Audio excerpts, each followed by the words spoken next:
warahmatullahi wabarakatuh. Perkenalkan, nama saya Najla Nuratika. Di sini saya akan mempresentasikan mengenai fenomena penggunaan bahasa pergaulan di Indonesia.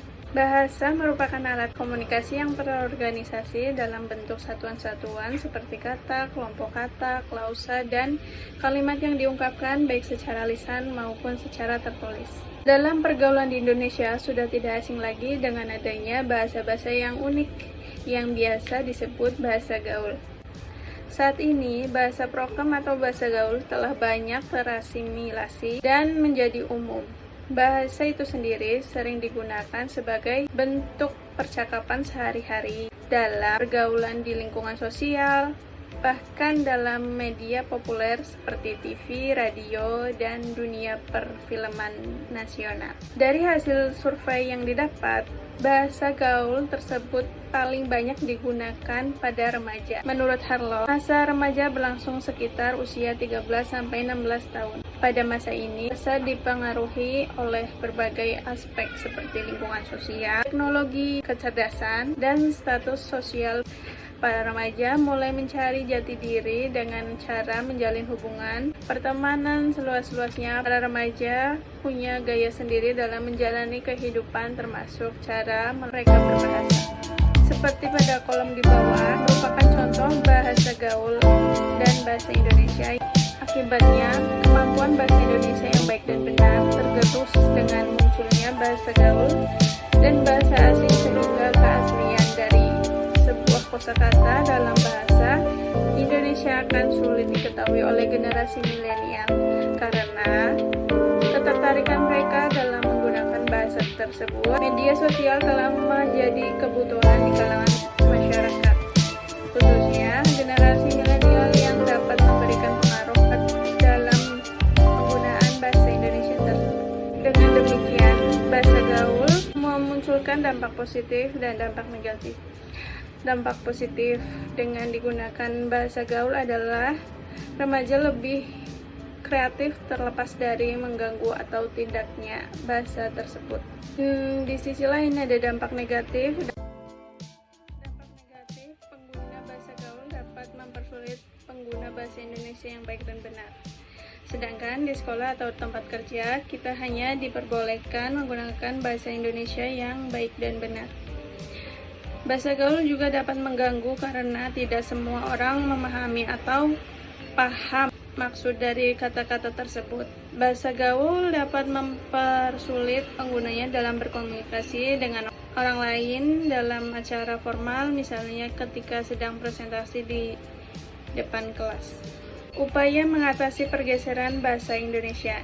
Pemakaian bahasa Indonesia yang baik dan benar dalam kehidupan nyata. Akhir-akhir ini bahasa Indonesia mulai bergeser digantikan dengan pemakaian bahasa gaul. Hal ini dapat mempengaruhi perkembangan bahasa Indonesia sebagai identitas bangsa. Dalam upaya untuk mengurangi pemakaian bahasa gaul sebagai alat komunikasi, dalam upaya untuk mengurangi pemakaian bahasa gaul masyarakat, diperlukan suatu strategi yang dapat mengatasi permasalahan tersebut. Poin ke-1, kepedulian pemerintah terhadap perkembangan bahasa Indonesia. Yang kedua, ada kesadaran diri untuk menggunakan bahasa Indonesia yang baik dan benar. Dan selanjutnya di sini ada perkembangan bahasa Indonesia saat ini. Saat ini masyarakat sudah mulai mencampurkan bahasa Indonesia dengan bahasa asing dalam pemakaian bahasa sehari-hari, tentu dalam konteks pembicaraan nonformal alias bahasa gaul. Hal ini tidak menjadi suatu masalah yang signifikan. Namun, yang disayangkan, pemakaian bahasa gaul juga biasa terjadi pada sebuah forum ilmiah, media massa, kuliah, seminar, dan formal lain. Jika kita meniliki apa penyebab utama mengapa fenomena ini terjadi, adalah kebiasaan bangsa Indonesia pada umumnya yang mengagungkan semua hal yang berbau internasional, luar negeri, atau dapat dibilang berbau barat. Pemakaian bahasa dan budaya asing dirasa lebih keren dapat diterima dalam pergaulan. Pengaruh bahasa gaul terhadap bahasa Indonesia. Poin pertama, ada eksistensi bahasa Indonesia terancam terpinggirkan oleh bahasa gaul. Yang kedua, ada menurunnya derajat bahasa Indonesia karena bahasa gaul sangatlah mudah digunakan untuk berkomunikasi. Maka remaja lebih memilih untuk menggunakan bahasa gaul sebagai bahasa sehari-hari, sehingga bahasa Indonesia dianggap kuno. Yang ketiga, ada menyebabkan punahnya bahasa Indonesia. Maraknya penggunaan bahasa gaul ini pertanda bahwa semakin buruknya kemampuan berbahasa generasi muda zaman sekarang, sehingga tidak dapat dipungkiri bahwa suatu saat bahasa Indonesia bisa hilang dikarenakan tergesernya oleh bahasa gaul. Yang keempat, ada remaja akan kurang paham menggunakan bahasa Indonesia yang baik dan benar. Kesimpulan dalam suatu fenomena ini adalah bahasa gaul di Indonesia menyebabkan para remaja lemah mengenai kosakata yang baku serta bahasa yang baik dan benar. Karena kelebihan dari bahasa gaul itu sendiri lebih mudah untuk digunakan berkomunikasi dan hanya orang tertentu yang mengerti.